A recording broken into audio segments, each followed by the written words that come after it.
What's good, guys? Welcome back to my YouTube channel.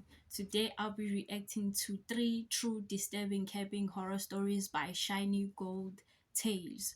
So I'm very excited to be reacting to this video, guys. So for those of you guys who are new to this channel, please don't forget to like, subscribe, comment, and click on that notification bell, guys. I would really appreciate it.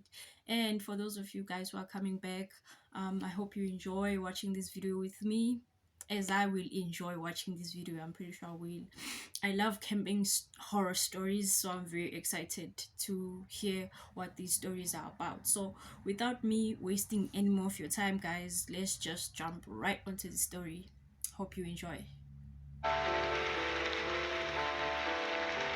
always enjoyed going on at least a few camping trips each year. I would usually go later in the season, so the crowds wouldn't be as bad. In my area, things die down quite a bit after September, when the kids are back in school. I'm a single 32-year-old guy, so I don't have to worry about that. It was late September when all of this happened. It was my 4th or 5th trip of the year so far. It was generally considered pretty safe to go out on the trails in my area, but things do occasionally go wrong. I heard news of a missing hiker several weeks prior to this incident. As the news said, the guy disappeared without a trace. No sign of his gear or anything.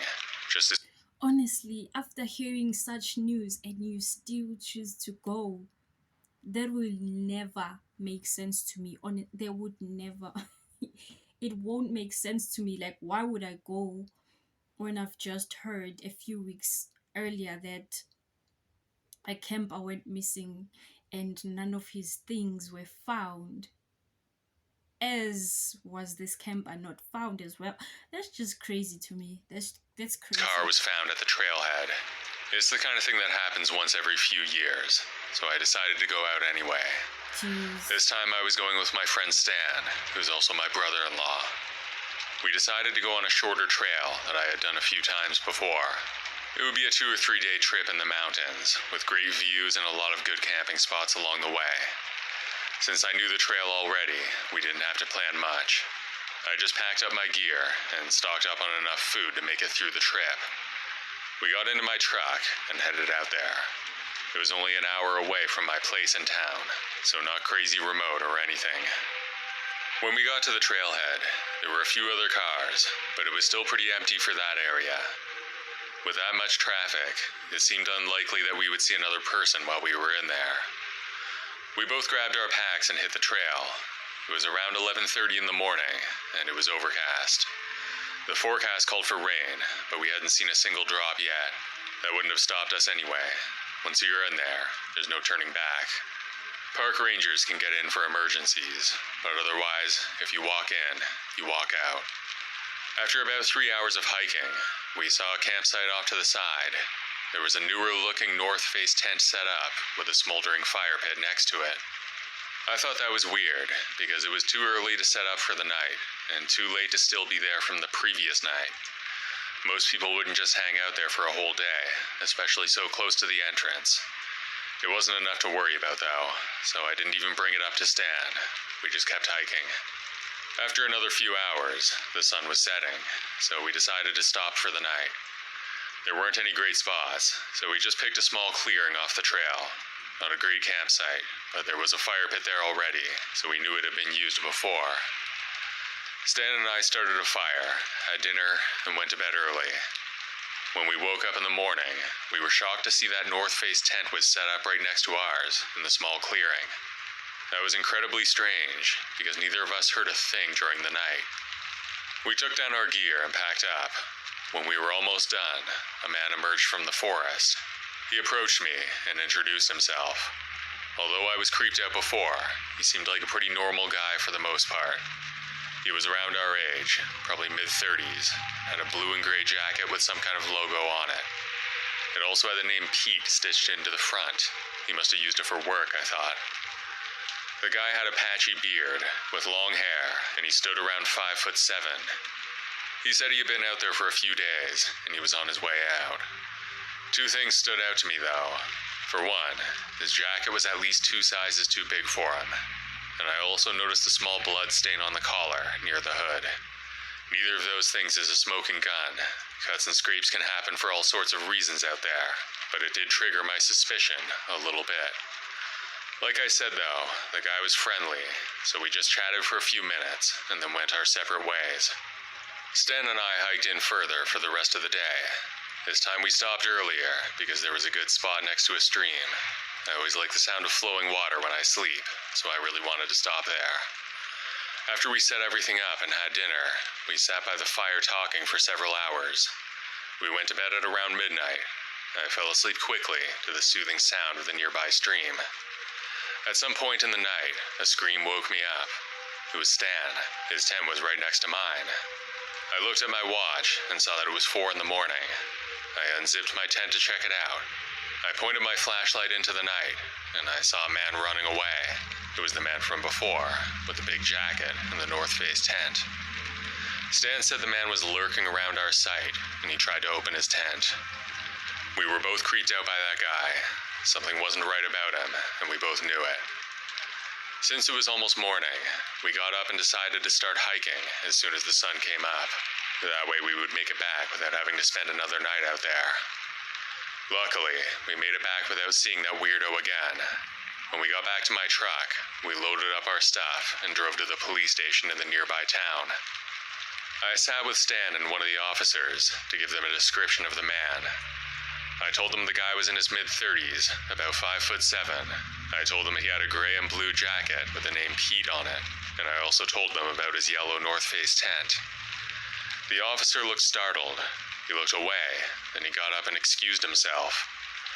After 2 or 3 minutes, he came back and told us that the jacket and tent we described were a dead match for a man who went missing on another trail weeks earlier. So we found a missing person? Stan asked. The officer shook his head ominously and told us the missing person was a 60-year-old guy who was 6'2". That was when we realized that the man we saw was likely connected to the disappearance.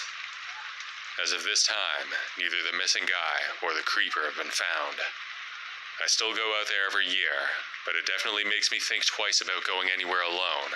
I'm glad I had Stan with me that time. A single person is a much easier target. That was creepy, weird, and scary at the same time, because this guy, he's just out there waiting for people to come, because I don't think he was planning on going when he said that he was also heading out, because there he was lurking around their campsite, probably planning to do what he did to the other guy, to the other missing person. Crazy that we sometimes come across serial killers or killers in general. Bro, that's just wild. That's wild. This happened about 3 years ago. It was during one of my little road trip phases that I had when I moved to the city from my hometown down south. It was spring break of 2018. My teenage antics were at an all-time high because I was a sophomore in high school. Needless to say, my friends and I were quite avid users of alcohol. Not that I endorse its use or anything. We were just teens at the time. I had just made the trip down to my hometown. I was relaxing at my friend's house when he said that we should take a camping trip. He said we should have some fun, since I was down there for the break. My friend's name is Doug, by the way, and our other friends who we invited to the trip were Lewis and Isaiah. I go by the name Eric. Doug had found a really cool camping spot out by a lake that neither me, Lewis, nor Isaiah had ever been to. I'm an outdoorsy person, and I was excited about the whole thing. I was not even the slightest bit aware of what awaited us. We decided to leave early in the morning. We packed up a couple of beers and a couple bottles of hard liquor into a cooler with our other camping gear. This was a small town, so getting those things was as easy as taking candy from a baby. Since I was the only one with a license at the time, it was my responsibility to drive. Since I was staying with Doug, that meant that we only had to pick up Lewis and Isaiah on the way. We began the 45-minute drive from where the town was located. We blasted the tunes of uncanny rappers and nonchalant trap music, stuff every teen was listening to at the time, although I wish I had better taste in music. We drove past the trees that winded down the sides of the road, leading out of the town. They would encompass the sunlight beaming overhead with their tall, sprawling branches. We cleared the woods into an opening of farm fields on both sides. We were following an old road that had a turnoff. One direction led to the highway, while the other led to an older, run-down, much smaller town than ours. That's the one that led to where we were driving to. Without a second thought, I put the turn signal on. Then we turned down the road opposite the highway, which led to the much more dense and dark forest. The trees blocked out most of the sunlight, just like the others did, but it was much more noticeable. We had just barely enough sunlight not to turn the headlights on. The road turned to dirt, and the rocks could be heard bouncing off the side of the tires. We passed the first few houses, and immediately noticed something was off. It wasn't that they were old trailers or anything. It was just that they all had these little tin chimneys that were pumping out smoke into the air. It was the beginning of spring, so it wasn't even that cold. We continued down the old dirt path that led to the lake. After passing the rest of the houses down the road, we noticed that almost all the other houses had the same chimneys that were blowing smoke out the top. We arrived at the spot near the lake, and it was a pretty cool spot indeed. It was the only place that had a bit of an opening in the trees on one side. The dirt path that led up to our spot winded around in a circle, and in the middle, there was a tiny patch of grass with 3 small trees surrounding it. I parked my car next to the middle of the circle and decided to set up our tent near the patch. Our soon-to-be campfire would be in the middle of the patch. We split into 2 groups. Me and Doug went to gather firewood, while Lewis and Isaiah gathered rocks to make a pit. Me and Doug headed the direction opposite the lake, where the ever-so-dense forest awaited us. As we gathered our firewood, Doug casually looked up from his task. He noticed something up ahead in the tall grass, which almost surpassed our shoulders at this point. "You see that rusty old truck up there?" Doug asked. I looked up and saw it, then said, "You mean that old rust bucket?" "Yeah, I see it. Wonder who left it here." We casually picked up the remainder of the firewood and headed back to the camping spot. Dusk was beginning to set, and it was about time that we cracked open the cooler full of liquor. We sat down at the bristling campfire. We sat in a circle, telling god-awful horror stories and failed attempts at getting ladies, all while laughing and having a good time. We sipped our beers and broke out the shots. The darkness around the campfire and the surrounding woods had completely set in at this point. We were all fairly drunk as well. We were walking straight lines around the campfire, acting as if we could pass a sobriety test. Doug fell next to a log that we were sitting on, and Lewis as well. Isaiah followed suit, while I wasn't exactly getting a grasp on the makeshift sobriety test. I kept stumbling and falling over next to them as they laughed at my effort. "Shut up, guys. Cut me some slack," I said, taking a deep, long breath. I could feel the alcohol lingering in my throat. I immediately felt a sudden urge to vomit, so I told them I would be right back. They laughed even harder, since they figured what I was going to do. I made it all the way to where the tall grass was, and let my stomach do the talking. I didn't notice how dark the surrounding area actually was until I finished my business. I turned back to see the campfire in the distance, which looked like a small speck. Just then, I heard a rustling in the woods and turned around with my phone in hand. I turned the flash on to see what caused the ruckus.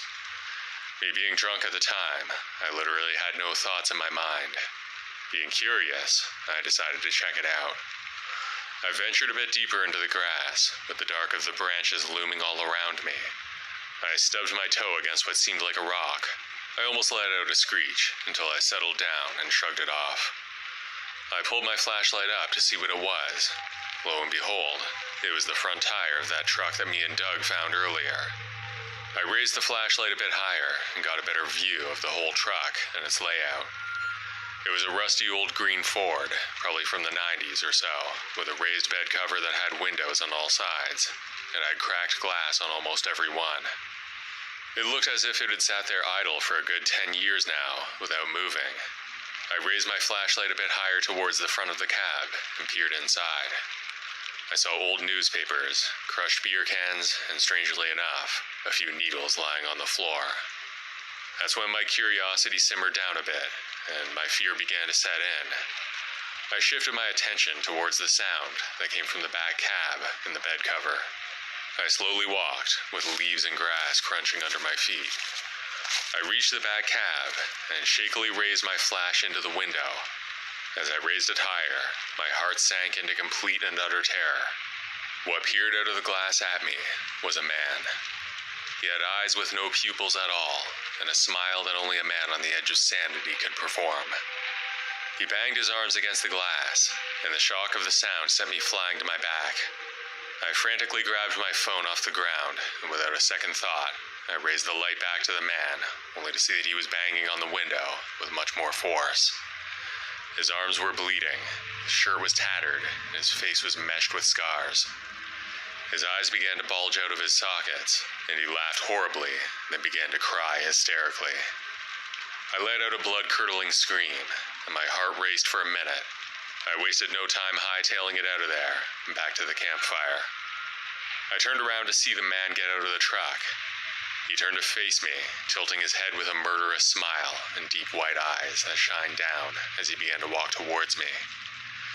My running turned to sprinting, and I ended up slamming into the campfire. The fire was now on its last legs and almost out. However, my pants had caught a bit of flames. I dropped to the ground and rolled until it was out. "Eric, what the hell's going on?" Doug shouted. I looked up at my three friends who were in complete shock. They were still oblivious to what lay in the woods just beside us. "There's a man in the woods, in that truck, in the truck we found," I said as fast as I could. That's when our attention shifted towards the truck in the tall grass. Two headlights beamed out of the grass, and the truck's engine roared to life ferociously. All of our hearts sank, and we instantly sobered up. "Get in the car," Lewis shouted. Me, Doug, and Isaiah looked at each other in agreement. Then we booked it to the car and locked the doors as soon as we got inside. Breathing heavily and shaking, we all agreed to start the car and get the hell out of there. We started the car, only to find that the headlights of the truck began to encircle us around the campsite. I floored the accelerator and hightailed it from the camping spot, leaving the tent and booze behind, because at that point, it didn't matter. The trees seemed as if they grew 100 feet higher, fully encased us. The truck behind us was almost touching my bumper, and when I peered in the rearview mirror, I saw the man one last time. His eyes were stabbing mine, as if to say, "I'll kill you." His pupils were non-existent as before, and his smile somehow seemed even more forced than before. He was laughing to the point of insanity. I thought this was the end for us. Suddenly, we shot out from the dark woods and into the open farm fields from earlier. The truck behind us slammed its brakes, and we could hear the screech of its tires so loudly that it felt like it busted our eardrums. I looked in the mirror and saw the truck slowly creep back into the forest from where it came, the darkness swallowing it up once again. We didn't play any music for the rest of the way home, nor did we speak a word to each other about what happened. We pulled into Doug's driveway, and when we got out, we let out a sigh of relief. We each made our way to his shed, where he was staying. We all grabbed some water and some food to calm us down. We watched some comedies and tried to talk our minds out of the events that had transpired. Due to the constant laughing from the movies and the shows we watched, I had to step outside. I thought I was having a panic attack. All I could hear was that man's laughing. I shook my head and took a deep, long breath, then headed back inside. I still keep in touch with these friends, even though high school has ended. They're still my closest friends, and probably always will be. I'll never forget the pure white of that man's eyes and his murderous smile. One thing that still bothers me to this day is that me and Doug noticed that truck very early on. That man had been watching us for hours. That was so insane. That was crazy. It's the fact that they saw the car and it was still earlier on, like you said right now, that man was watching them the entire time. It just makes it way scarier that way. Thinking about it, it just It's not okay. It's not an okay thought. It just brings shivers down your spine. Bro, it's the fact that everything was going so well, so nice. They fire, they telling stories, they drinking, they it just sounded so nice, but then these camping stories never actually end well. Oh my god, the laugh. Jeez. I would also be haunted for the rest of mostly my life. Because what exactly was this guy planning to do to them? He sounded very abnormal. Why was he in the forest in the first place? Is it even a guy? Maybe. My god. I cannot even think about it. But it sucks that they just had to leave everything else and just go back home and leave their fun and everything. Camping just. It is just scary. It's scary sleeping in the forest, knowing that there's animals. Now there's people that you cannot even trust because you can't trust people. You cannot trust strangers. Oh gosh, crazy, wild. But I really, really enjoyed that one. I like to go camping from time to time. It's really Obviously. popular where I live, and there are a lot of good spots within a short distance. Therefore, it's really easy to set off on a trip with little or no planning. I usually go alone, or with my dog Henry, who's named after my grandfather. I was getting tired of some of the trails nearby, so one time I decided to go a little further out. It was about a 2-hour drive for me, but Henry and I finally arrived at a trail that I had never done before. I had my super light backpacking tent, and just enough supplies for a single night. Even though I was packing light, I did bring my pistol as protection from bears. It's highly recommended in my area.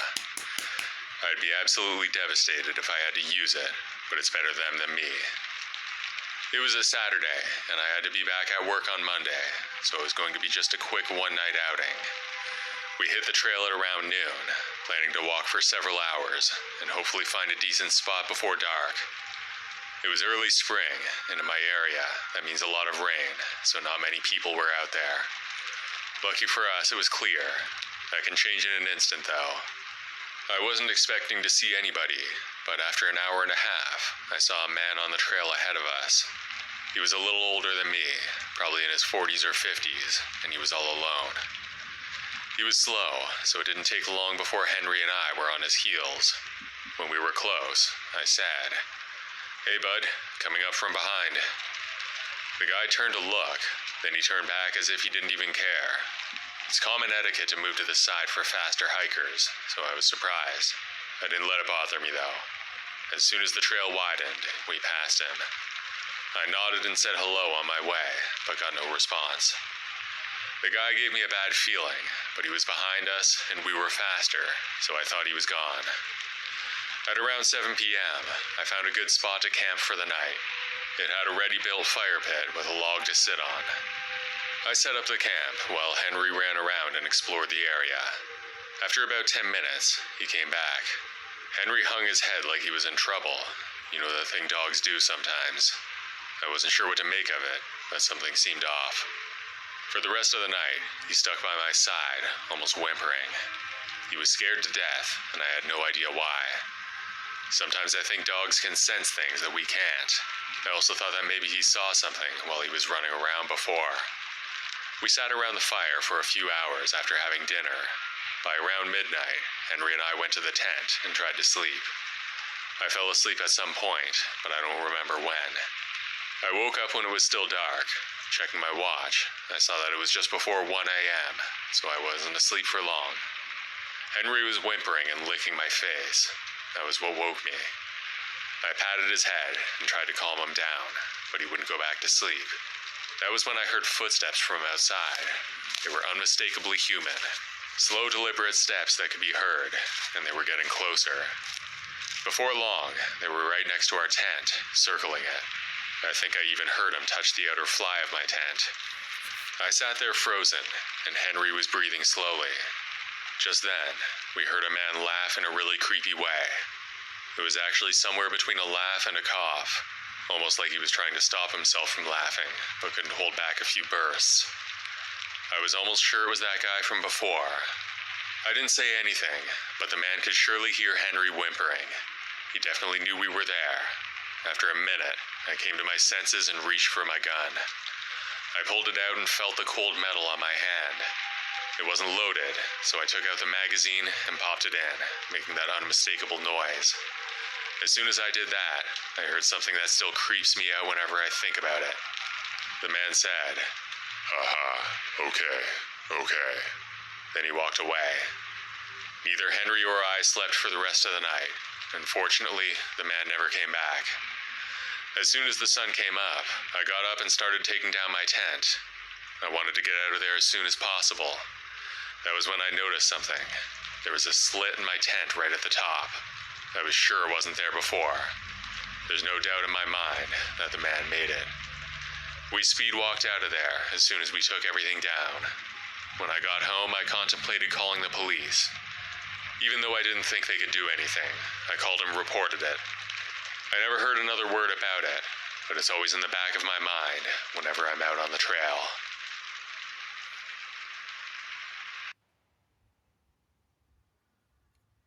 Honestly, some people are just weird. Some people are just born to be weirdos, bro. Why do people do these things to other people? It's just crazy to me to think about what goes through your mind. You walking in the forest in the middle of the night and just standing there laughing like what the heck? That's crazy to me. That is just wild. It's the fact that maybe he was looking at them. He just cut the tent on top and was looking down on them.